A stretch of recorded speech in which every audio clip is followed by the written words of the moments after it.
This is Excel for Beginners, the complete course. It doesn't matter how little experience you have in Excel. I promise you that as you watch this video and follow along, that you will learn everything you need to know to get started using Excel effectively. Don't be intimidated by Excel, you can do it. And regardless of what version of Excel you're using, this video is what you need to get started using Excel. In this first section, we're going to look at how to create workbooks in Excel and how to save them, and also we'll learn the basics of what I call the anatomy of a spreadsheet, and also the layout in Microsoft Excel. Let's get started. So whenever you start up Excel, it should take you first to a screen similar to this one.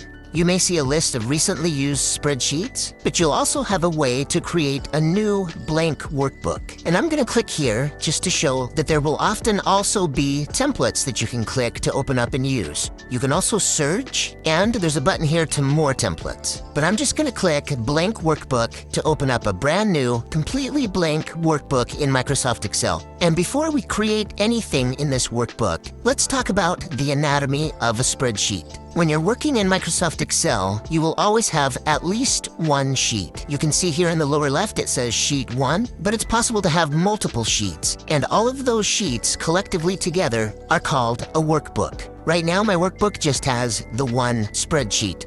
In Excel, spreadsheets are made up of columns. You can see this is column E, this is column C, this is column K. And when I select the letter for that column, the entire column gets selected. We also have rows in Excel. This is row 3, this is row 9, this is row 10. So every column has a column letter and every row has a row number. Now the intersection of a column and a row is what we call a cell. So for example, this cell here is the intersection of column E and row 10. And an Excel workbook can contain over 17 billion cells. When you click on a cell, that becomes the active cell. Now, one of the most powerful things about the cells in Excel is that each one can be described by the intersection of its column and row. So for example, this is cell F8, and that's how you say it, F8. What cell is this? This is cell L4, and this is cell B7. Now, because of this fact that you can describe every single cell in Microsoft Excel, there's a lot of exciting possibilities that come about because of that, and you'll see that as you begin using Excel more. The next part of the anatomy of a spreadsheet is range. A range is a collection of cells that are generally grouped together. So I've clicked and dragged to select a group of cells in Excel. This is a range. And we can also describe every range in Microsoft Excel, once again using the column letters and the row numbers.